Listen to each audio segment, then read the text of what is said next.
Male nomad decided to make a refrigerator from legal frames and ice, laid a film inside, and filled the frames with water, left it in the cold overnight.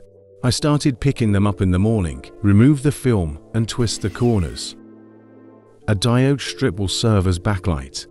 I also poured out the lid and sawed it out of the ice, mixing snow with water, began to cover up the cracks at the joints. Later I cut out a shelf and screwed the handle.